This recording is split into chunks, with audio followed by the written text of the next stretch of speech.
Narcissism in movies. Hello and welcome to my channel. My name is Lisa, and in this video I'm going to address narcissism as shown in movies and many popular TV shows. The more aware you become of what narcissism actually is and what narcissistic abuse really looks like, the more you start to notice it in many of the movies and the TV shows you enjoy. Quite often, the main characters in the films are narcissists.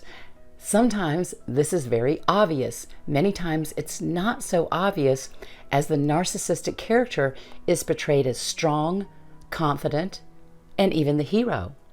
So in the examples I'm going to share, if these are films that you enjoy, this is in no way meant to shame anyone for enjoying their favorite show or movie. I'm simply going to point out the narcissism in each one of the following films. So let's start with some obvious examples. The film Mommy Dearest. Now this one is easy, as the character of Joan Crawford is portrayed as a woman who obviously prioritizes herself above all others, even her adopted children. She puts up this front of being a loving mother, but if you've seen the movie, you know that is far from the truth.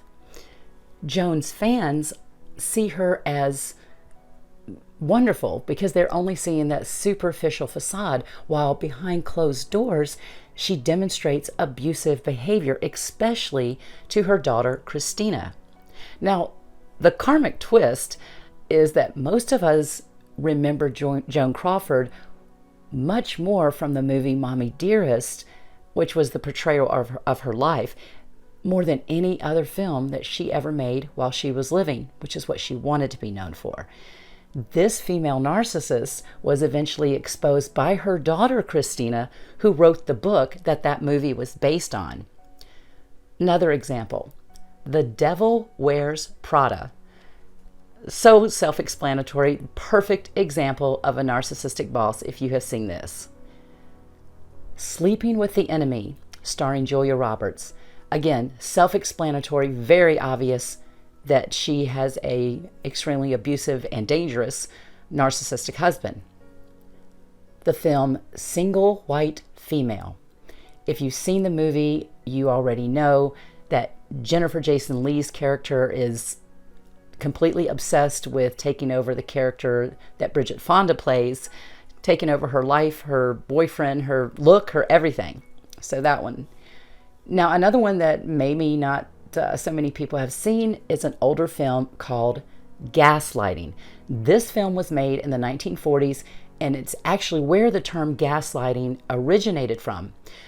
The basic story is that the husband is gaslighting his wife into believing that she's going crazy by purposely dimming the lights, which the wife notices, and she brings it to his attention, and he tells her that she's imagining it. So I highly recommend watching this movie if you haven't already. Just to mention a few other films featuring female narcissists would be Mean Girls, Fatal Attraction, and Gone Girl. If you haven't seen those, female narcissist, absolutely.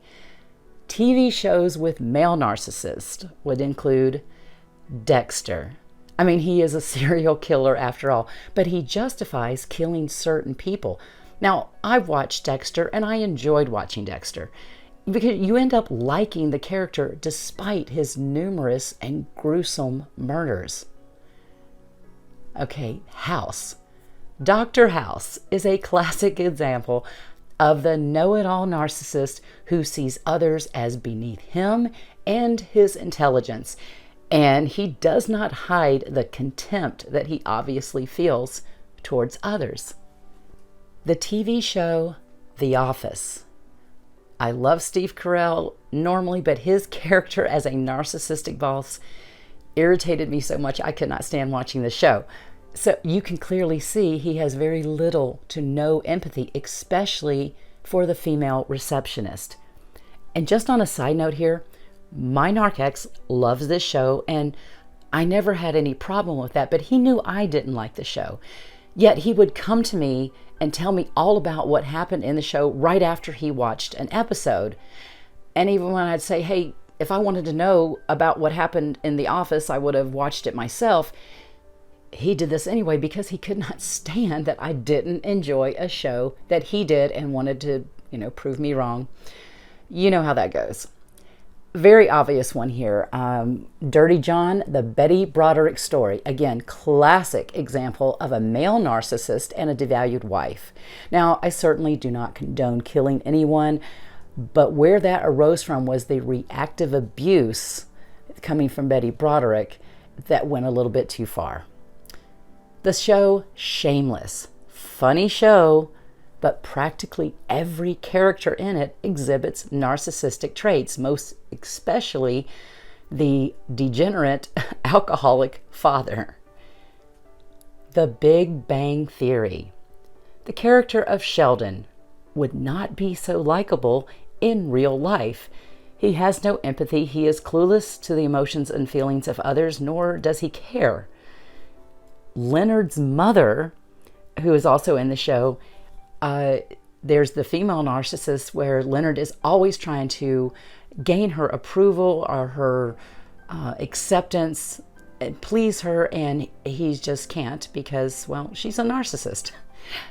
The movie Rain Man. Tom Cruise's character has absolutely no consideration for his older autistic brother. He just wants the money. Now, of course, Cruise's character changes to a nice guy by the end, which subconsciously gives the impression that a narcissist can change and become a better person. That's Hollywood. James Bond. This character lies, betrays, and deceives for a living. Yes, he is a super secret spy, but how does he treat the women in his life? They're just a number for him. He moves from woman to woman with no concern, no compassion. And I know many people really love James Bond and it can be fun to watch, but the hero is narcissistic. And I saved a Christmas favorite for last, and that would be the classic movie, It's a Wonderful Life. Probably going to get hate comments for this. However, this is why. The character of George has had a terrible and stressful day at the office. He then goes home to his wife and children and he takes his frustrations out on them. Raising his voice, he's slamming things around, and at one point he even says to his wife, with all of his children already looking frightened and scared, "Why do we have to have so many children?" He then storms out of the house, gets drunk, and wrecks his car. Now, after his encounter with the angel that is sent to help him, he eventually comes back home seemingly a changed man. But does he apologize to his wife and children? I didn't hear it. Instead, his wife greets him warmly, as do the children, and all is forgiven. Everyone is happy. My ex loves this movie and really believes this is how women should react to their husband's childish and abusive tantrums. It's a mindset very commonly seen in narcissistic older men, although younger men who are narcissistic can think this way too. There are so many other examples of narcissism in films. So tell me, what film did you notice narcissism in? Let me know in the comments. The problem with some of these Hollywood movies is that the narcissist is never questioned. They're never punished. They're never held accountable for their behavior. And again, in most cases, they're the hero that we all root for. So these examples are not meant to say, don't watch these movies, but just to recognize how we are unconsciously programmed that narcissism is normal and that it is acceptable. Just something to think about. Thank you all so much for watching, and may your day be blessed.